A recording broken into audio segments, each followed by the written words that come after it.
So hi there students, welcome back to another video lesson.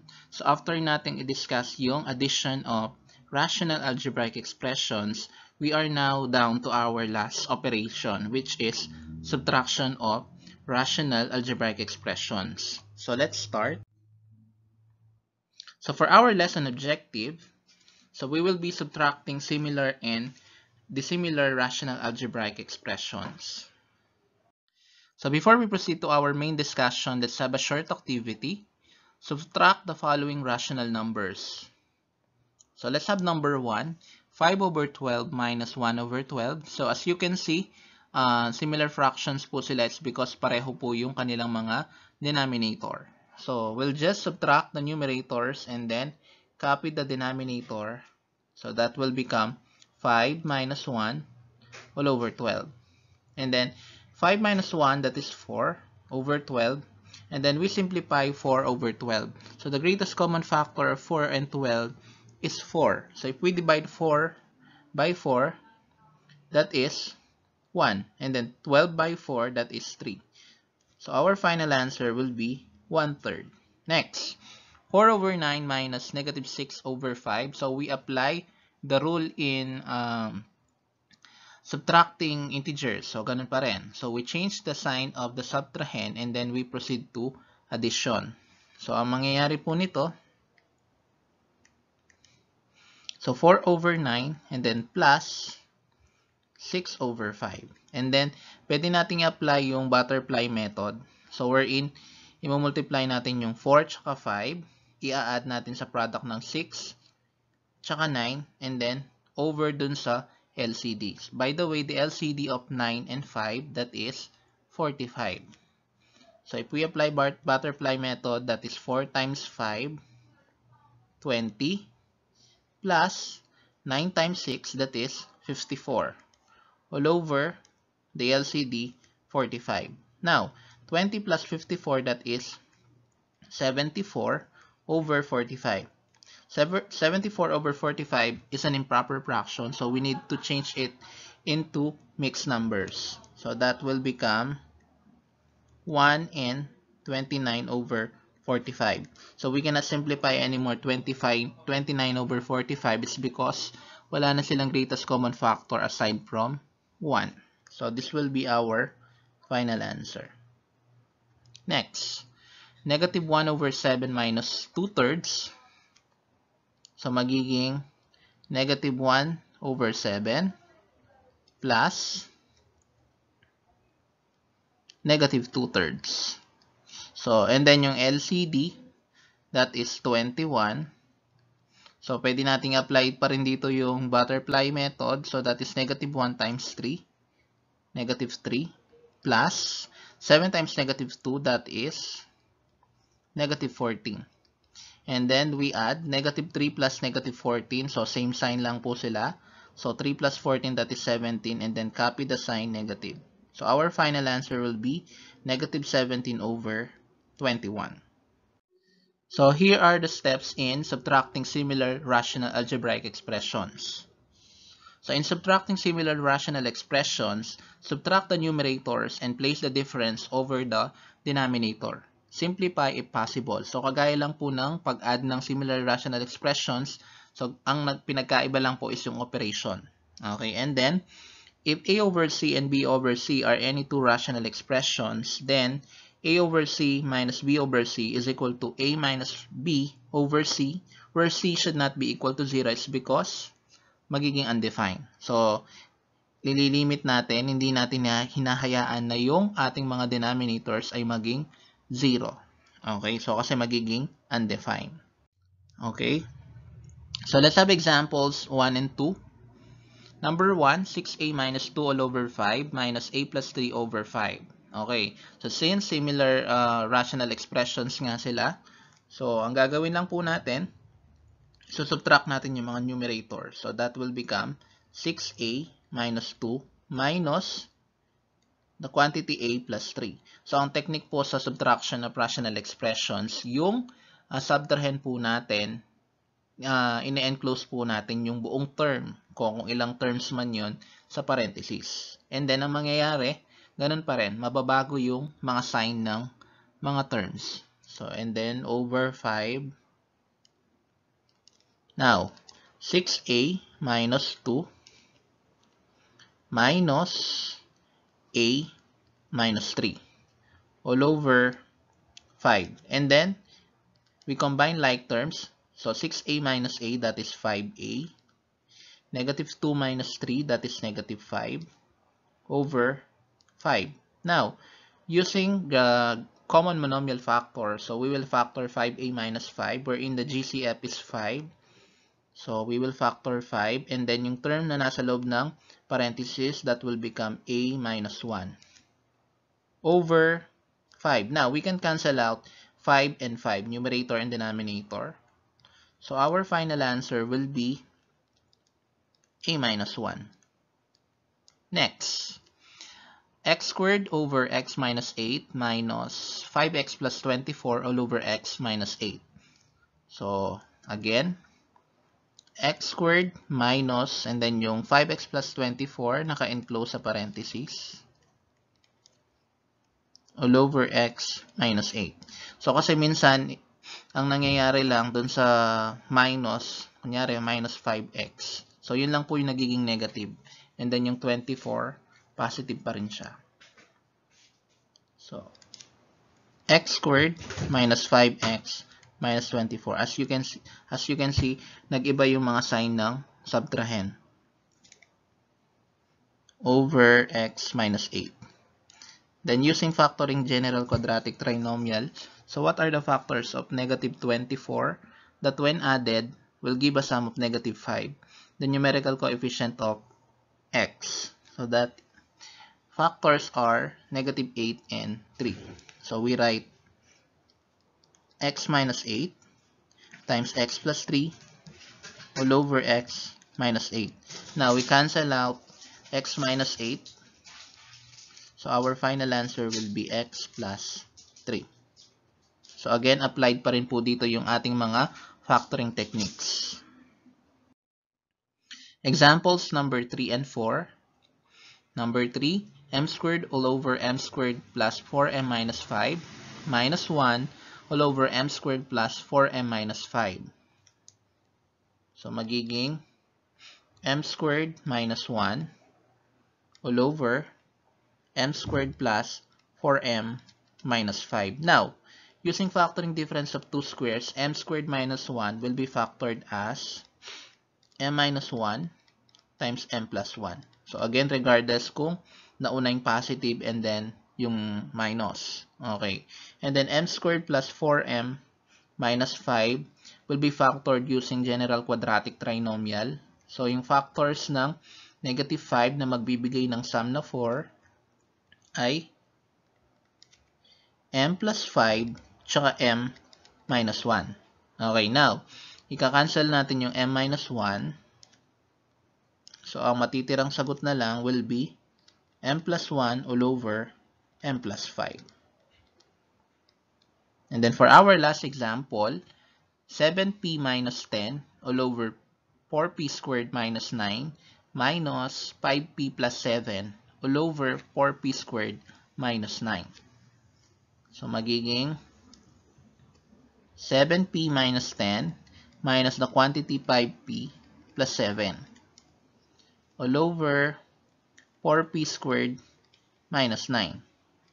And then, 7p minus 10 minus 5p minus 7 all over 4p squared minus 9. And then, we combine like terms. 7p minus 5p, that is 2p.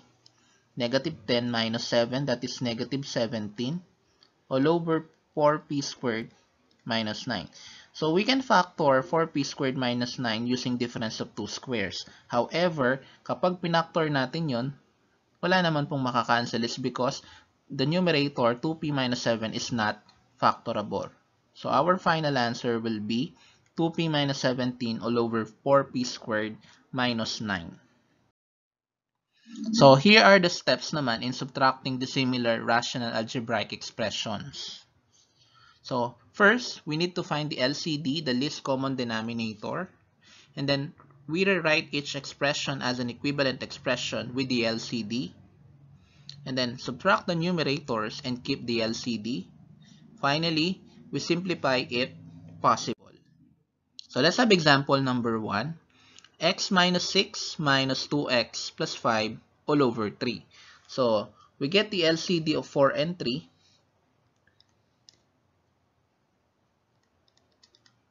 Ayan. So, lista natin yung mga multiples ng 4. That is 4, 8, 12, 16, 20. And so on. And then, yung 3 naman, 3, 6, 9, 12, and then 15.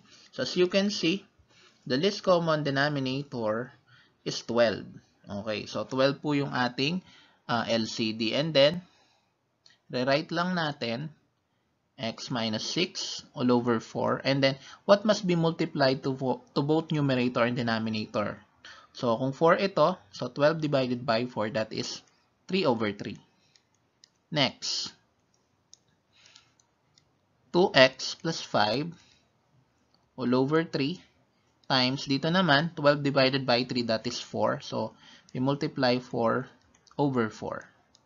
Next, nagiging 3 times x minus 6 minus 4 times 2x plus 5 all over the LCD 12. Next, we distribute 3 to x minus 6. That will become 3 times x, 3x. 3 times negative 6, that is negative 18. And then, negative 4 times 2x, that is negative 8x. Negative 4 times 5, that is negative 20, all over 12. Now, we combine like terms. 3x minus 8x, that is negative 5x. Negative 18 minus 20, that is negative 38, all over 12. So, pwede rin natin siyang i-factor yung negative. So, pwede rin natin siyang isulat as ganito. Negative, and then 5x plus 38 all over 12. So, yung negative sign, kapantay po nung fraction bar. So, this will be our final answer.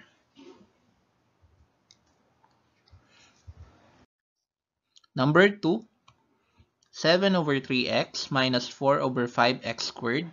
So, dun muna tayo sa 3 tsaka 5. So, ang LCD ng 3 and 5, that is 15. Okay.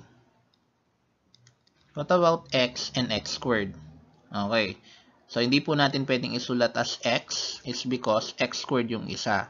So, ang ating LCD for the variables will be x squared. So, our LCD will be 15x squared. Now, we rewrite. So, what must be multiplied to 7 over 3x? So, 15x squared divided by 3x. That is 5x. So, we multiply 5x to both numerator and denominator. Next, minus 4 over 5x squared. So, dito naman, i-multiply po natin is 3. Okay, so because x squared, x over x squared makakancel, and then 15 over 5, that is 3. Next, 5x times 7, that is 35x. Negative 4 times 3, that is negative 12. All over the LCD, that is 15x squared. So, we cannot factor 35x minus 12 because wala namang common factor aside from 1. Okay, so this will be our final answer. For example number 3, 2a minus b all over a squared b minus b minus a all over ab squared. So, dun sa a squared po tayo, sa a muna pala. So, a squared tsaka a. So, ang least common po doon na variable, that is a squared. Okay, and then b tsaka b squared. So, our LCD will be a squared, b squared. And then, we rewrite 2a minus b all over a squared b times, so anong i-multiply natin sa sa 2a minus b all over a squared b? So, that will become a squared b squared, divide natin sa a squared b. So, ang matitira na lang po is b. So, we multiply b to both numerator and denominator. Next, b minus a all over ab squared. So, dito naman, ang i-multiply natin is a over a. Next, so b times 2a minus b minus a times b minus a. And then all over the LCD a squared b squared. Next, we distribute b to 2a minus b. That will become b times 2a, 2ab. b times negative v, that is negative b squared. And then negative a times b, that is negative ab. Then negative a times negative a, that is positive a squared, all over a squared b squared. And then we combine like terms. So in writing expressions, so sinusulat po natin yung mga variable in alphabetical order. So ang mauna po is a squared. And then 2ab tsaka negative ab, pag inad natin, that is ab. And then negative b squared over a squared b squared. So, hindi na po natin pwedeng i-factor yung a squared plus ab minus b squareds. Okay, so our final answer will be a squared plus ab minus b squared all over a squared b squared. Example number 4, 9 all over y plus 1 minus 4 all over y minus 1. As you can see, pareho yung mga terms, magkaiba lang ng sign. So, pwede po natin gamitin dito yung butterfly method. So, ang mangyayari, LCD muna, y plus 1 and then y minus 1.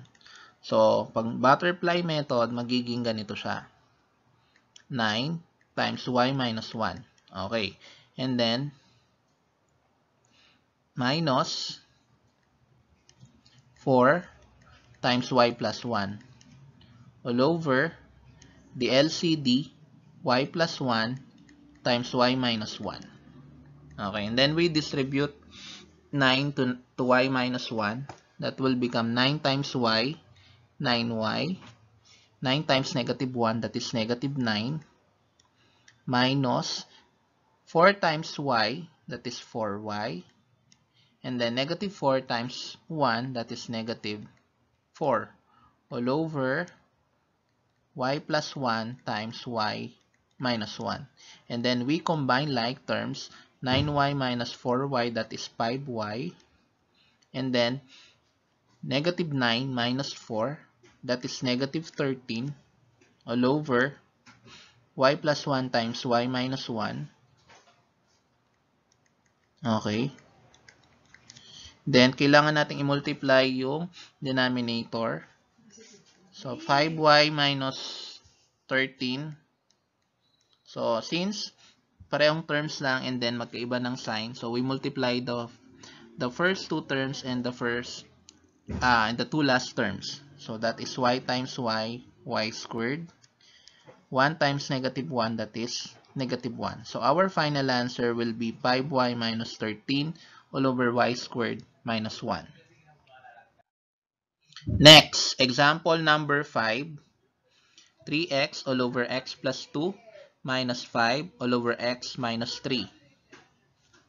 So, our LCD will be x plus 2 times x minus 3. And then, pwede rin natin gamitin dito yung butterfly method. So, magiging ganito siya. 3x times x minus 3 all over the LCD. Next, minus 5 times x plus 2 all over x plus 2 times x minus 3. And then, we distribute 3x times x, that is 3x squared. 3x times negative 3, negative 9, minus, so, negative 5 times x, negative 5x, negative 5 times 2, negative 10 all over the LCD x plus 2 times x minus 3. So we combine like terms, 3x squared minus 5x minus 19 all over x plus 2 times x minus 3.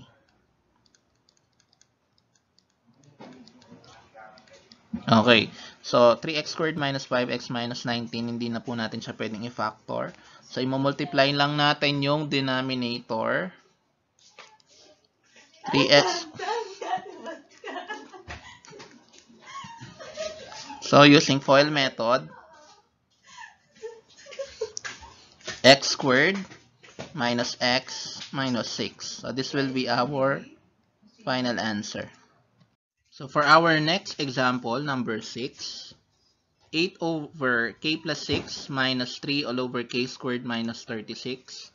So, k squared minus 36 can be factored as k plus 6 times k minus 6 using difference of two squares. So, as you can see, yung k plus 6, so present siya dito. So, our LCD will be k plus 6 times k minus 6. And then, i-rewrite lang natin 8 over k plus 6. So, multiply natin yung k minus 6 to both numerator and denominator. Minus 3 all over k squared minus 36. So, dito wala na tayong multiply kundi 1. So, and then magiging 8 times k minus 6 minus 3 all over the LCD, that is k plus 6 times k minus 6. So, ito pong k squared minus 36 na to, pwede po siyang isulat as k plus 6 and then k minus 6. Okay. And then, we distribute 8 to k minus 6. That will become 8k. And then 8 times negative 6, that is negative 48. Minus 3 all over k plus 6 times k minus 6. So, and then we combine like terms, 8k minus 51 all over. So, yung product ng k plus 6 and then k minus 6, that is k squared minus 36. So, this will be our final answer. Number 7, x squared minus 5 all over x squared plus 5x minus 14 minus x plus 3 all over x plus 7. So, x squared plus 5x minus 14 can be factored as x plus 7 times x minus 2 using general quadratic trinomial. So, and then, ayan, nakikita niyo x plus 7. So, our LCD, yun mismo, x plus 7 times x minus 2. Okay, and then, rewrite lang natin. So, x squared minus 5 all over the LCD. So, dito ang multiply lang natin is 1. Okay, so, multiply man natin yan ng 1, yun pa rin. And then, sa kabila naman, x plus 3 all over x plus 7, ang i-multiply po natin dito to both numerator and denominator will be x minus 2. Next.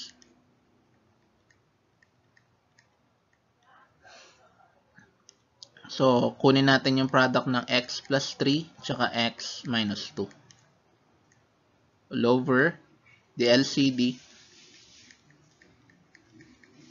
Okay, equals x squared minus 5 minus, so, yung product ng x plus 3 times x minus 2 using FOIL method. So, x times x, that is x squared.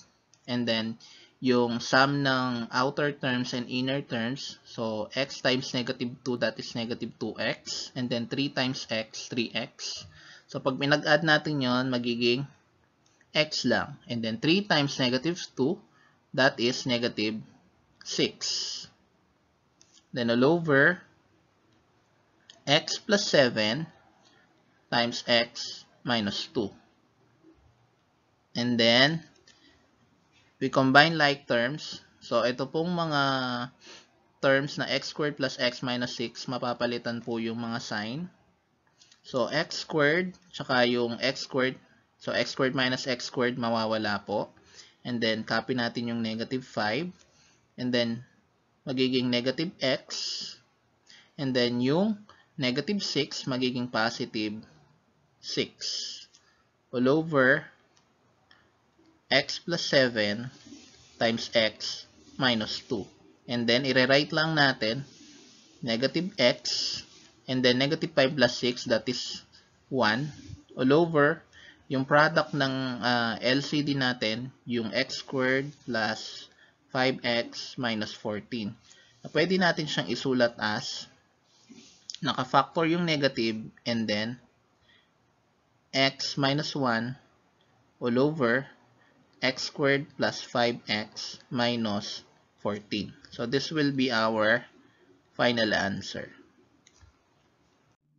So after discussing with you the operations on rational algebraic expressions, so our next topic for week 5 will be rectangular coordinate system and its uses. So it has something to do with graphing po. Okay, so makikilala nyo dito si René Descartes. And then yung Cartesian coordinate plane, yung x and y axis. So lahat yan, i-discuss ko po yan sa susunod na video lesson. So yun lang. Thank you.